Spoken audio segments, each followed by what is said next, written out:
0, 1. Let's get started.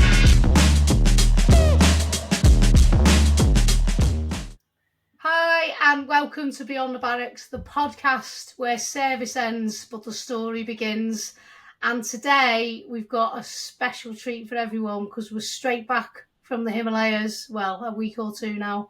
Some of us still have coughs. And we're just going to talk about what we all went through, achieved, and the charities we were doing it for. So who wants to start by introducing themselves? Or should I nominate? Okay. Shall I go first? There you go. So, Carly. my name is Carly Hudson. You all know me, of course, because we just did that 3-week trek together.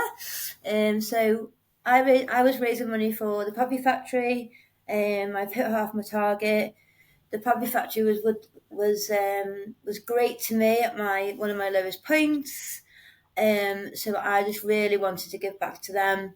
And yeah, now I'm an ambassador for the Poppy Factory, so that's really, really good news. So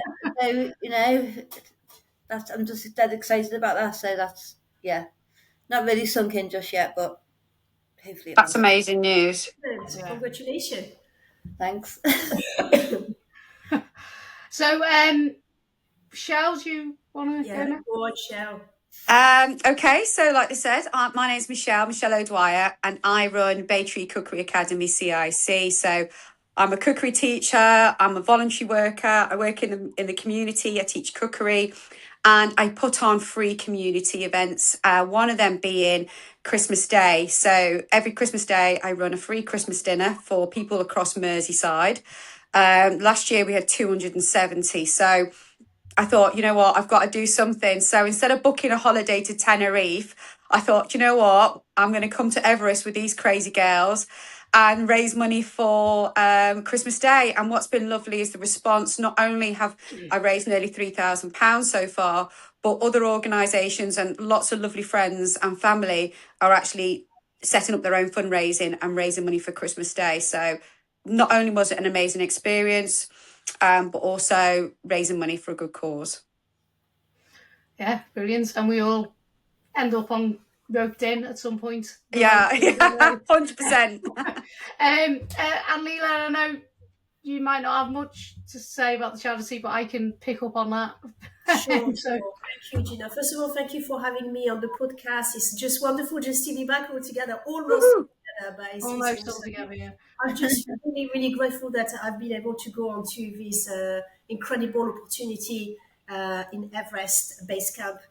I've done it for the charity for Woody's Lodge, and I know Gina will say a little bit more on it, but for me, it was mainly to help Gina and the charity to really gain a little bit more money, a bit more donation, and it's not over yet, so please keep giving. That'd be absolutely fabulous. And also just to be part of a team where we have all struggled with mental health and neurodiversity as well. And to me, when we are a team, when we are together, this is the time when we can do amazing things. And I think that's what we did. And I'm just so proud of all of us, really. So, I love that. Yeah, absolutely. Yeah, so I'm Gina. Hopefully, if you're watching the podcast, you might know who I am. But the main thing, as Leela said, is we were coming together and we were trying to promote positive mental health by, connectivity to nature, to each other, and to a task. I did the challenge at the end of my 5,200 miles, which I did it for free charities. So SAF for the Armed Forces charity, which, like Carly, helped me when I was in my deepest, darkest days, just after my brother died, and like restored my faith, I think, in human nature and brought me back, if you like. Woody's Lodge, which is the main sort of one, which 4 of us ended up doing it for, which I'm an ambassador for, and is a great little charity. And because it's such a local one, it needs more funding because they don't get the big grants like the charities like SAFA the poppy factory and things like that. And then finally, ACT UK, which is a youth organisation for cadets, and it's so that any cadet, no matter what their background, cannot be underprivileged by not being able to go on challenges like maybe not as big as Everest Base Camp, but I know they have just funded like Kilimanjaro and stuff like that. So they're all of the charities are amazing charities. So it was great to do it all together.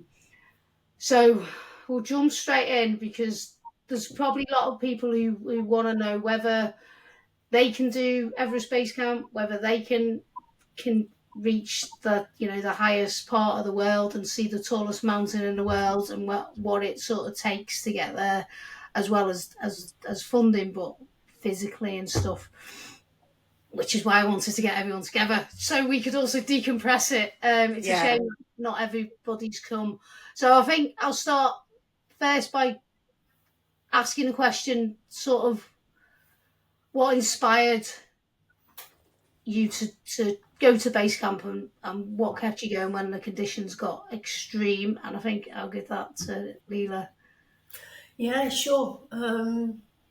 So, for me, going to Everest Base Camp, it wasn't really about the mountain itself. Yes, of course it was, but at the same time, it was more about meaning.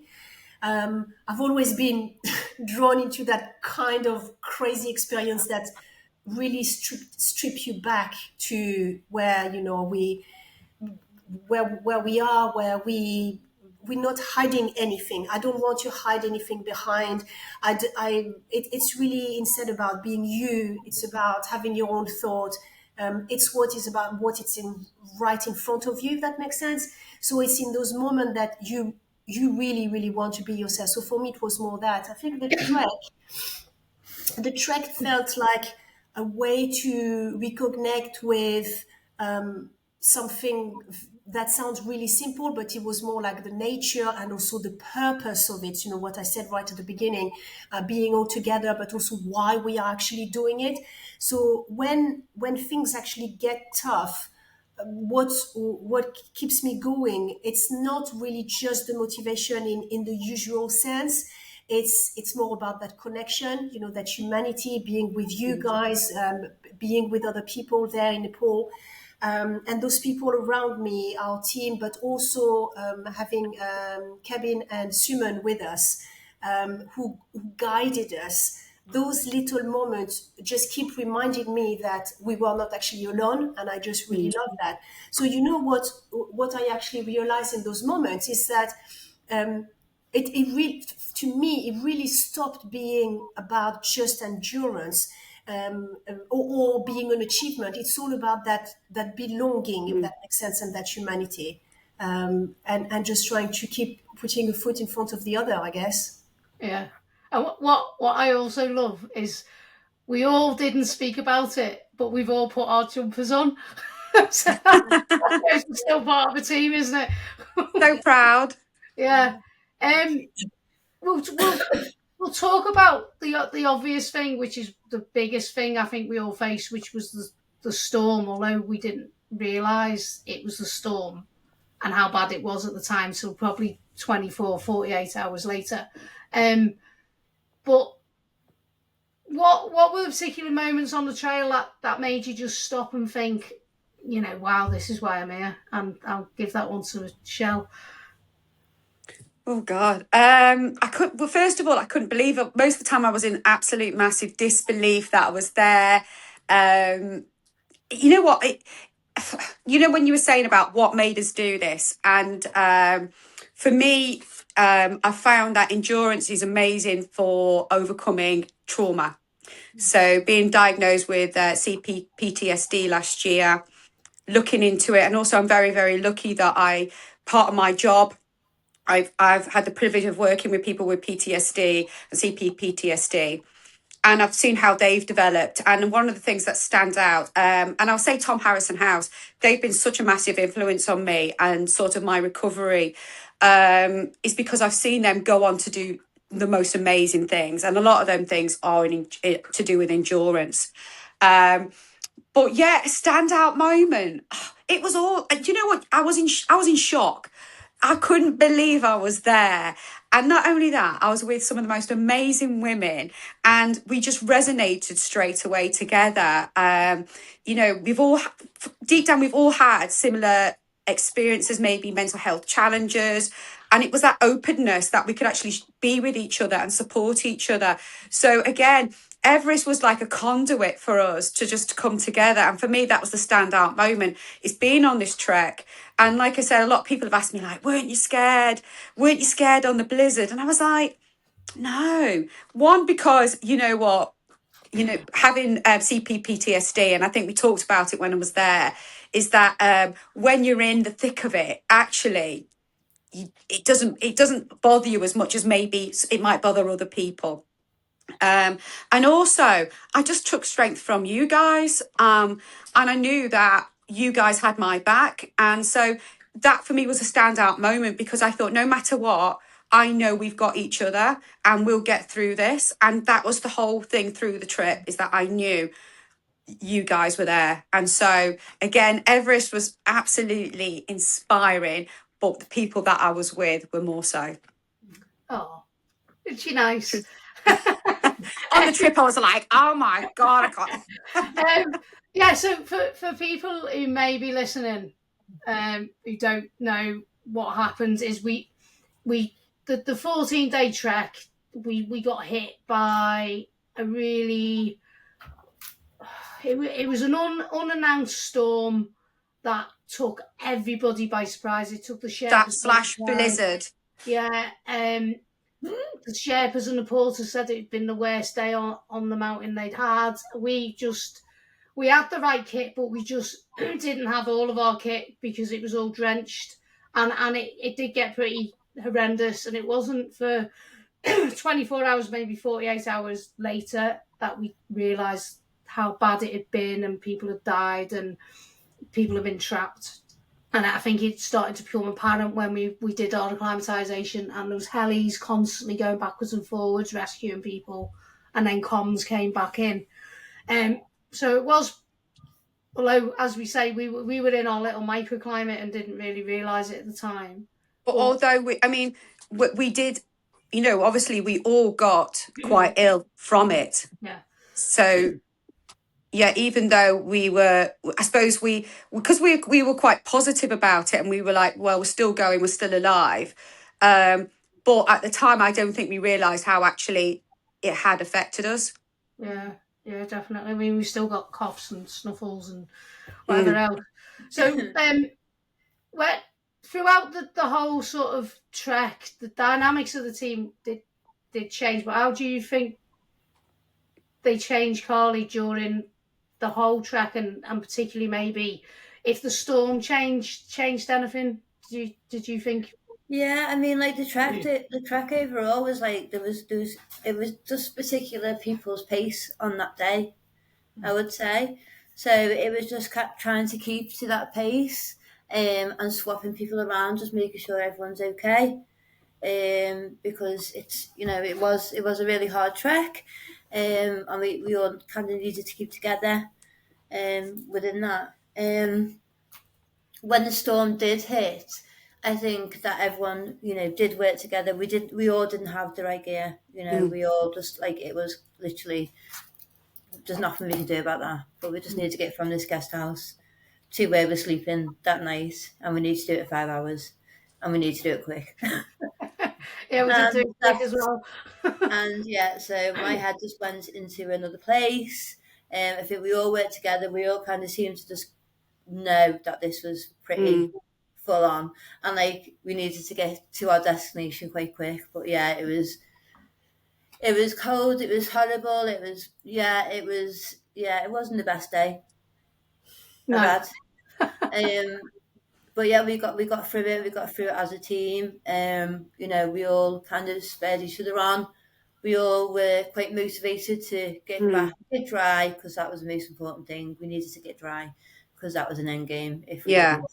So yeah. Oh, and we won't talk about the fire huggers because. No, please don't. But I think that when we came out and we finally got to it, because me and Gina were talking about it before, and I think people at watching might think, well, could we have taken shelter? And actually, and I've been asked this as well, did you go to a barn? Did you go to a house? And they explained that where we were was absolutely desolate. That I think I'd like it to like moors with nothing around. Well, even the wild yak was were struggling, weren't they? They were like, what the hell, and running around and trying to teach, and there just wasn't anything at all. I think we all just clicked in. We all just clicked in on that moment and thought we just need to get through this. We need to. And when we got in, I mean, Gina, I would have looked blue, but obviously I've got a bit of a tan. But the fact that people had to come round and take our kit off because we couldn't move our hands. Yeah. I couldn't get my bag on. I couldn't get anything off. I had to get some complete stranger to unclip me, I think. Some bloke that was just stood there. I was like, can you take me back? When you think about it, it's so traumatic. Like it's because at that time, like there was like hypothermia, frostbite, and everything else just round the corner. Like we got there, that was fine, but then what was to come was a bit painful. It was a bit more than we expected, I think. What was your mindset? Do you think that helped you during the storm then, Leela? I think in terms of mindset, it's hard, isn't it? Because it's I think it's more about acceptance, because you don't have any choice of anything. Yeah. It's I went to the Arctic before, so I've learned from there that there's a little bit of that kind of mindset was actually with me, which I'm really grateful for. But that's really how nature teaches you to work with the situation you are being given, isn't it? There is no point of trying to fight it, because one of the things that I always say is just try to control what you can control your controllable. But I think that acceptance, that's really what kept me focused. I think the experience itself didn't make me immune. It's not because I went to the Arctic that I was stronger than anybody else. It's just everyone had their own experience and their own expertise. Everyone had their own Arctic, so I don't think this made me immune to the fear or to discomfort of being in that situation. But what it gave me is something to hold on to, So I like to. I remember going through the storm, just going towards the end, one step at a time. It was just so hard, and I remember repeating to myself the whole time, I can and I will, I can and I will, I can and I will, because that really small affirmation really helped me to stay grounded, if that makes sense. So it's not about bravery, it's more about presence. So it's really about just staying in that moment and trusting that step by step, we are all going to get through this. Yeah, and we were all going through it. And we had no option. We had no option. I've been asked, did anybody freak out? And I was like, no, nobody freaked out. But we did discuss, where did we go? Where did our heads go during the storm? Obviously, I know, and you probably heard me singing, but everybody had their own thing. Because I said to Carly, I don't really remember. I knew we were in it, but it just felt, time just had no meaning. It was really bizarre. So where did everybody go to get through it? What would, I mean, you had yours, Leela, what you're saying, but what was everybody else's? Yeah. What were you thinking? I can't think of what I was thinking, to be honest. I was at the back because I was either at the back or the front, I was set a pace or making sure that people weren't left behind. So I think a lot of the time I was just worrying about the whole team getting to the end, really, and hoping no one was gonna, as you say, freak out and just sit down and go, I've had enough. But there was never any of that, was there? No, because there was no going back. It wasn't quicker to go back, and there was no going. Yeah. And I think that's why there was never any of this, because we were a team and we were just in this together, didn't we? So there was no way any one of us was going to stay at the back we would always just make sure that everyone was safe, and we would just stop and ask, wouldn't we? Yeah. So for Carly, what was the moment that you think somebody else, you don't have to name them, I mean, you can if you want, sort of lifted you up or lifted the whole group up? Did you have a standout moment for that? There's a few, to be fair. We were quite a fun group. There's not one kind of individual. I think, like, obviously, Shell was a bit more vocal with her singing and stuff. Like, you know what I mean? Christmas time is coming. Raising funds for that, and she liked a little dance moves. Danced a bit. Was really very caring. She gave me Imodium one day when I wasn't feeling great. We won't go into that. And then also that Imodium did the rounds though, didn't it? 100%. 100%. And then Gina, you fixed my stick when I nearly fell and landed on my face. Yeah, I don't even know how I went that back from the trek. So, there's so many different things. I can't really just pinpoint anyone, because I think everyone just brought everything to the party. We all work together. We all have different strengths in that department, I would say. Yes, definitely. Right. I think sorry, Gina. I'm just thinking. I think also, like, to that question you just asked, Carly. I really also think that the Sherpa were really there for us in every single way, didn't they? Yeah. I mean, the Sherpas too much onto us, didn't they? Anyone who decides to do something like an Everest Base Camp trek, or I mean, even if you're not experienced to try and do some treks in Snowdon, are absolutely stupid. But the people we saw who were just doing it alone, because the place so dangerous. It wasn't waymarked like like Snowdon. You could have easily gone wrong, and then we saw what happens when it goes wrong on a mountain. And I would probably say that a lot of people that got caught out were maybe the ones that. I mean, it's like that guy. That guy that Kevin helped with, and he'd gone on his own and had breathing difficulties. And if Kevin hadn't helped him, what would have happened? Yeah, and he was a very, he was an older gentleman that had been left, by his group as well, which was a bit disheartening. But safe. I think we were quite lucky with Rural Heritage. I'm going to get it in there. The company that we went with, because they really did do a bespoke trip for us and really looked after us, in every way. And for that, I'm glad that we didn't go with a massive company, that we went with a company that actually personalised our needs first.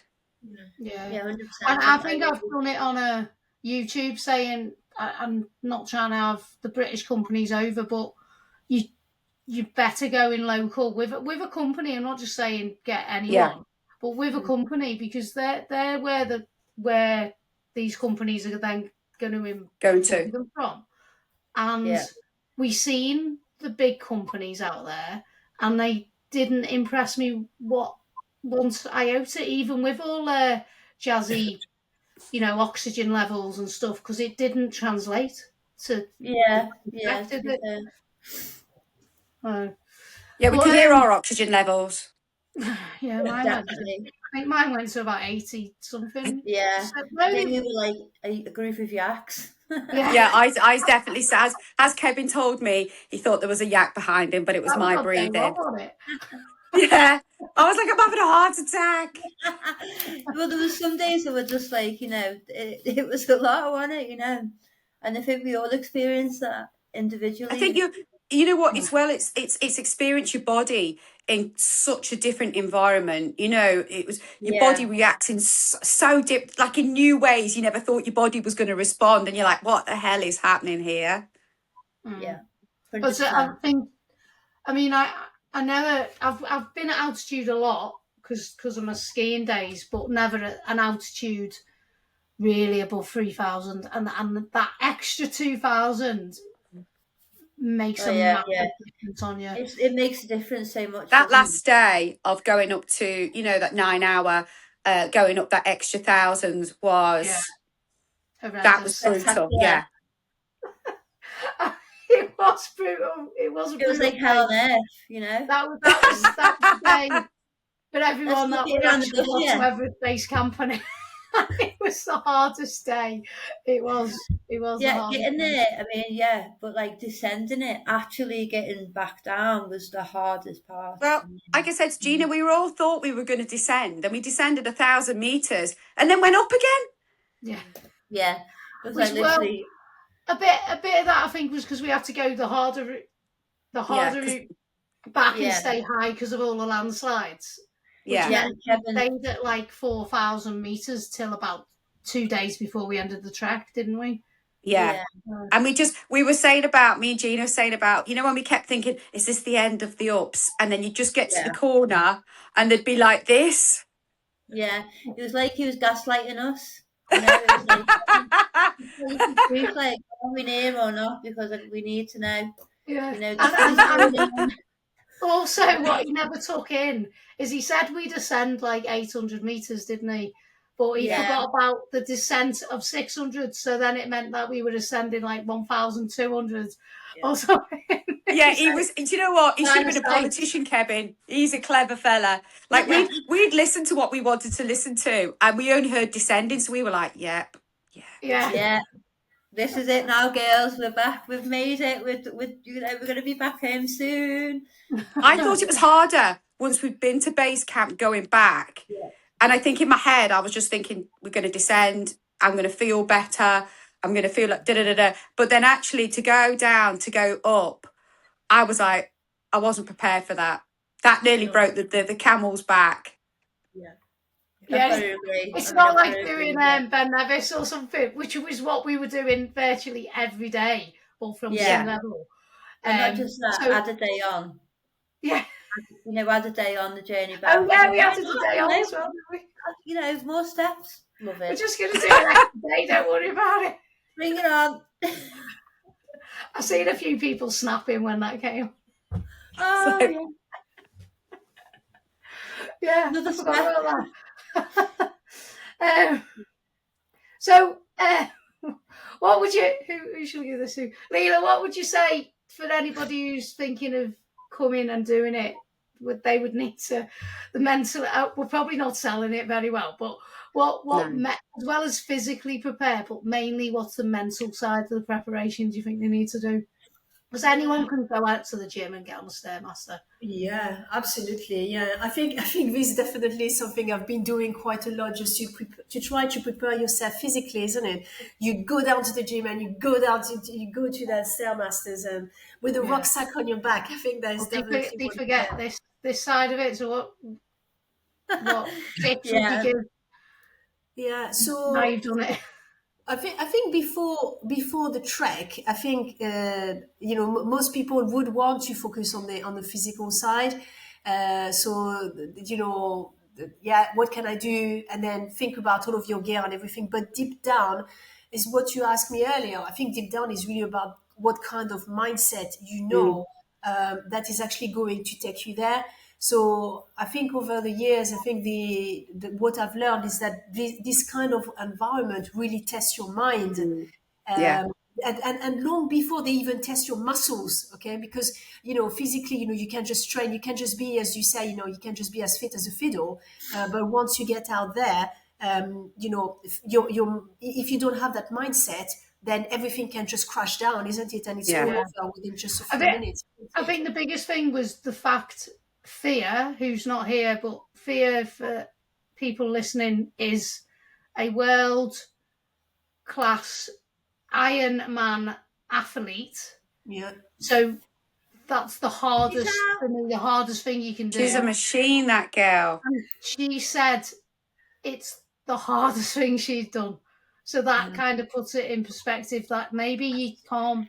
And I always believe that your mind can take you further than what your body can because of the stuff I've done in the past. And I've seen physically fitter men collapse in front of me, but then me, not now, but at the time, an 8-stone female could continue on. And I think a lot of it is mindset. And I think that's what particularly got us through the storm, got us through when he said we've got an extra day, all that type of stuff. I think it definitely is mindset and training your mind to get through it is something, because it should have been easier, shouldn't it? But it wasn't because of No, Yeah. and I also think so. That mindset, but I also think it was important to focus on that adaptability. So it's just really trying to look at it as reminding yourself that things are not going to go perfectly. Your plans are going to change because, we didn't know we were going to be caught in that storm, obviously.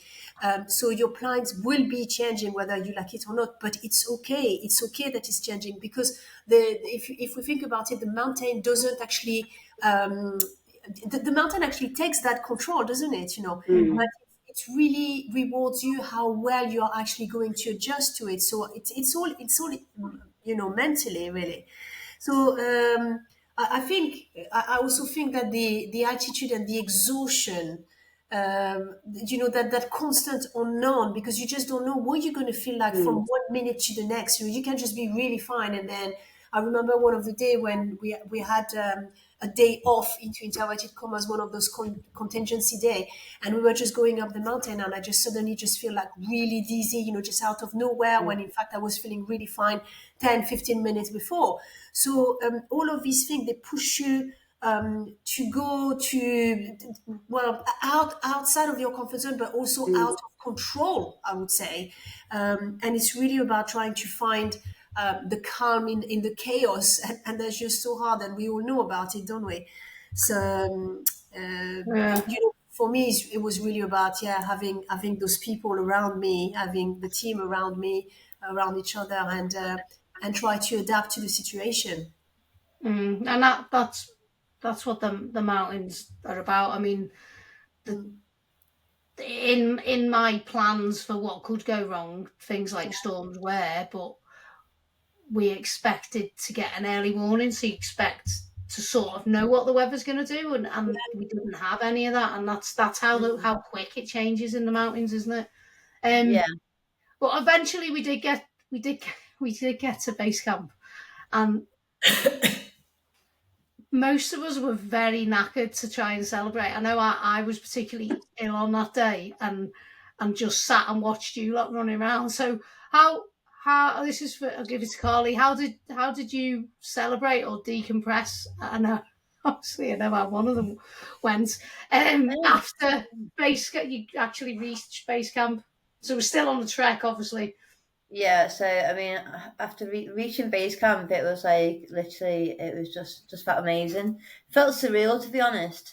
And all the other groups were there, and people were snapping pictures, and everyone was getting on the rock and by the rock and around the rock, and it was just like such an amazing feeling. That we'd all done it, not just like me, but every single one of us had made it to base camp. Do you know what I mean? It was like, go on. It was like it was brilliant. It was an amazing feeling. And with that as well, when we came back from base camp Everest, a lot of people were very unwell. Shell, you were unwell. Gina, you were unwell.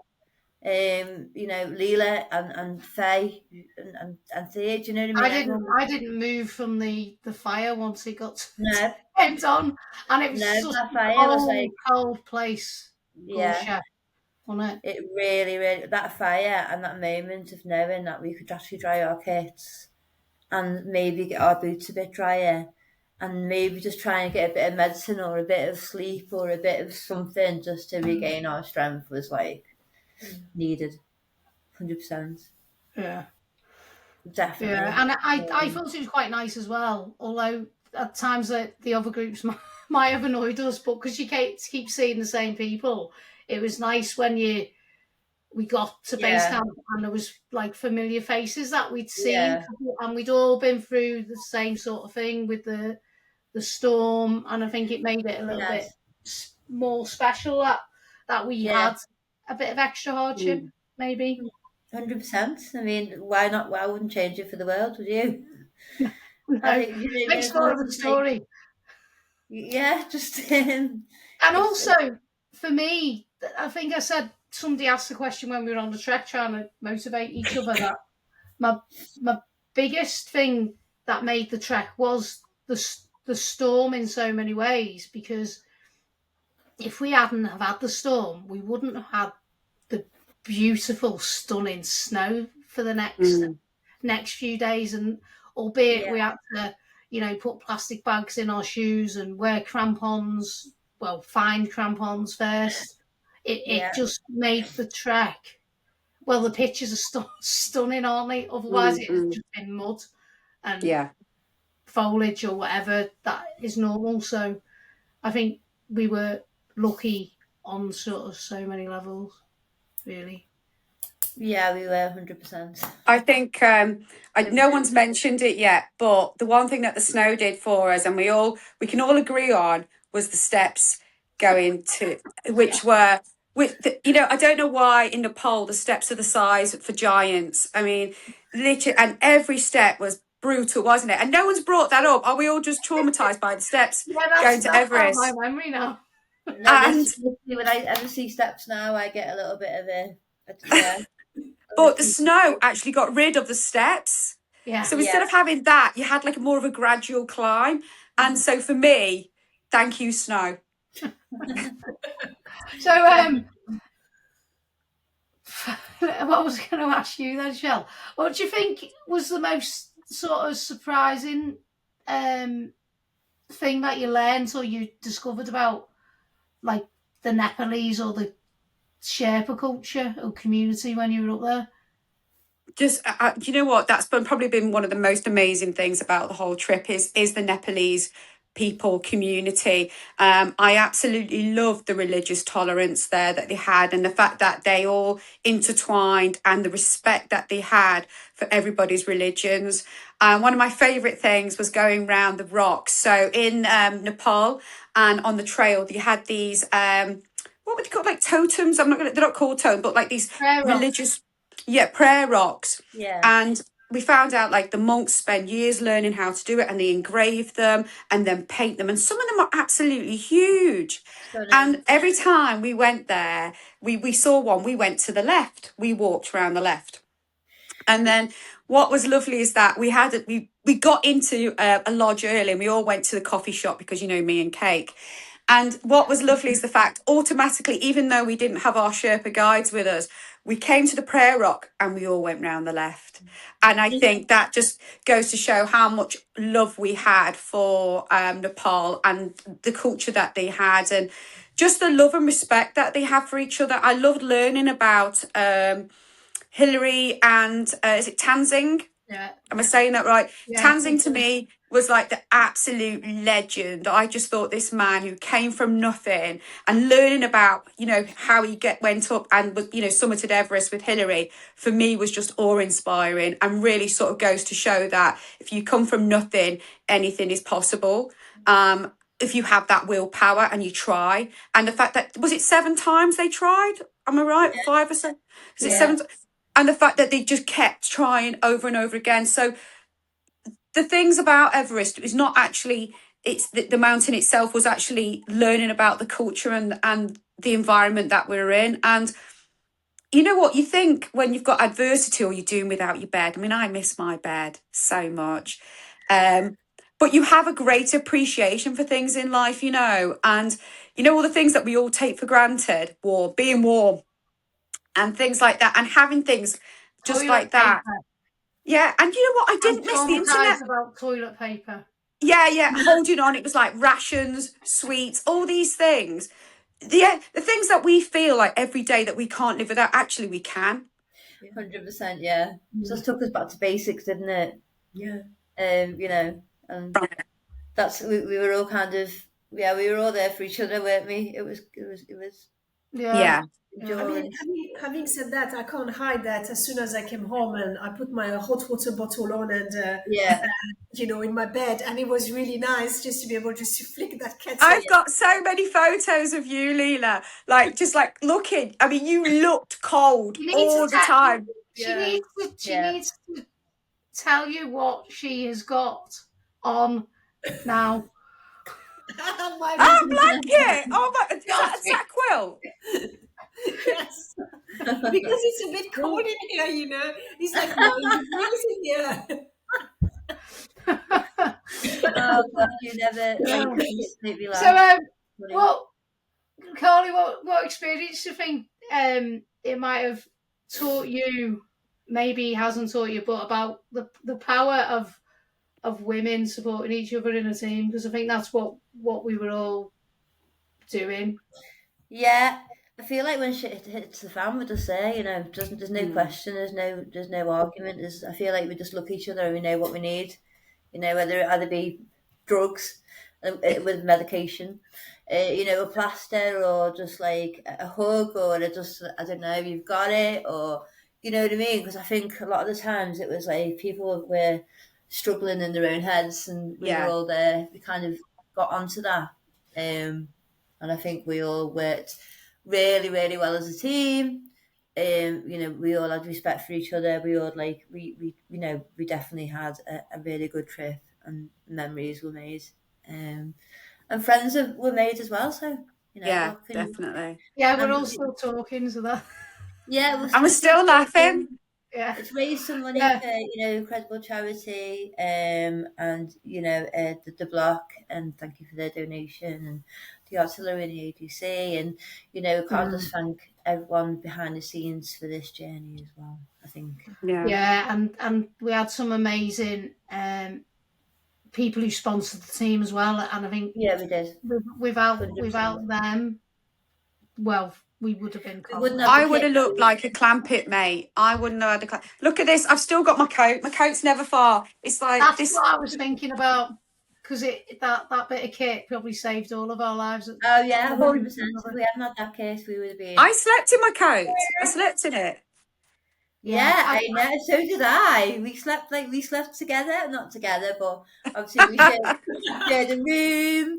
And that's another thing, because obviously me and Carly have known each other, but we've never spent that much quality time. And being in them surroundings really strips back to everything. So you really get, me and Carly were like sharing a room the whole time. And you really get to know somebody. And you know what? She kept me going 100%. And we got into a bit of a routine, didn't we? And definitely just checking in. Yeah. And you know, in the morning when you had to pack your kit to go on again, and just saying, have you got this? Or, you know, can I borrow that? It was such a help. Yeah, I think we were talking out loud a lot of the times. And routine's your friend, innit? Yeah, you got to agree with me. So we're probably gonna have to start wrapping it up. So is there anything that we haven't talked about that maybe I'll ask each one of you want to talk about, or we should have included? Well, I actually want to ask you a question just from your question, Gina. I mean, what about you? How did you feel? You know, what is the biggest thing that remained for you from that trip? Because it's thanks to you, you know, that we've all been there. We had an amazing opportunity, but you put all of the hard work in it. Yeah. And being a leader out there is not always easy, especially when you are stripped down to bear to those kind of situations, like especially on the storm. And she had to deal with all of us every day. Yeah, absolutely. The queens. What about you? You know, for me, I think the main thing is I wanted everyone, because it's not a given that everyone would have got there and back, and my main aim was to get everyone from start to finish safely, and to have a good experience. And I think for me, my aim was achieved. There was times when it was a little bit testing, and I think I've said to a few people, it's probably been the time when my leadership skills or whatever have been tested the most since the military, potentially. So definitely positive pickle. But you know, that's what you do, isn't it? And it's all a good experience. And yeah, I don't think. Yeah, you know, I wouldn't change the storm, because I think it made us really. To be honest, thank you for making this happen. You know, yeah, definitely. Been on my bucket list for years, so what's next? Right. Well, I don't know. Let's give it a few weeks. So is it? I think. What else can we sum it up with? So if we were trying to give, if everybody gives one tip to someone who's thinking of planning to go, and in fact, let's go for one item that you wouldn't have been without in your kit list. My poles. These were my life saviors. My poles. I still think of them now. Those massive steps that we have to go through, especially going down. They were really, really high steps, and I remember my poor hips and my knees. If I did not have had my poles, I don't know how I would have done it. So these were my life saviors. So for me, it's my pole 100%. Carly? Oh, I wouldn't say the crampons because they weren't the best. But what would I say? Yeah, I mean, all the kit that we had, that was kindly donated, thank God. I think the orange, our orange coat, that was like mainly my little comfort. I mean, it was with me all the time. I went to sleep with it. I wake up with it, and then I put it in my bag, and it was always there. So, yeah, thank you for that. Yeah, definitely. Jill? I'm going to say, and obviously the poles and the coat, 100% all day. Especially going downhill is a bit, down those flipping steps. But I'm going to say a bladder is one piece of kit that is really, really important because as we know, like dehydration can, took us all at some point. And we noticed the fact that if you had to get a bottle out, it was more of a hassle, but you could just keep drinking the whole time. So for me, one of the most important pieces of kit was the bladder because hydration was, that's something that can take you out. And we all had hydration tablets and stuff like that. So yeah, my bladder, probably the last thing I would have thought of, to be fair. But yeah, one of the best bits of kit, as well as my beautiful orange coat. Positive. Yay! Positive pickle. Look, he's lost an eye.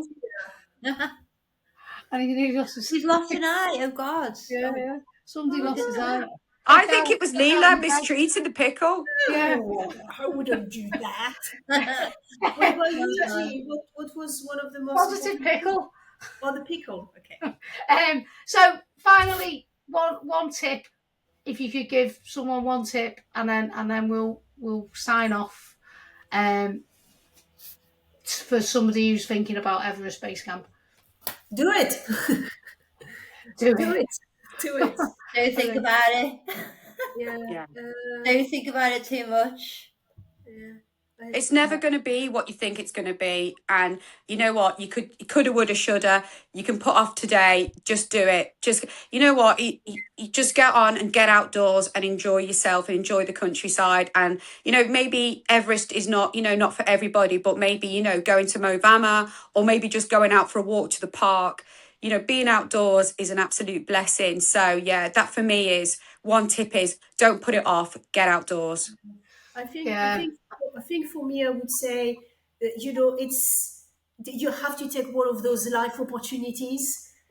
It's given to you. Just don't just put it on the side. Just go and do it.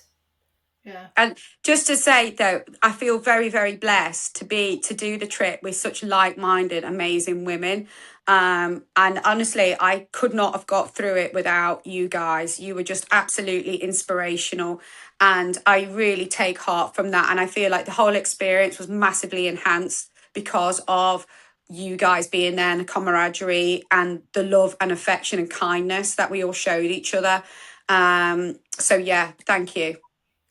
Yeah, it was definitely an experience, and as you have all said, just go and do it. And if you can't do Everest, because some people can't because it's money, it's time, it's everything. There's mountains in the UK, there's hills in the UK, and just get out there and get in nature. Because for me, it's my solace. Not particularly watching mountains. although I do it for a living. But like everyone needs a goal, just and everyone's goal different. Like every Everest is different for everybody. Yeah. Absolutely. Yeah, 100%. We all have our own Everest, and it doesn't have to be physical Everest. It can just be crossing the road, going for a swim, drive on the motorway for the first time. It can be anything. So anything that someone can just set their mind to, they can just get it done no matter what. So yeah, exactly. So it's taken us all till this young age to get there. So better late than never.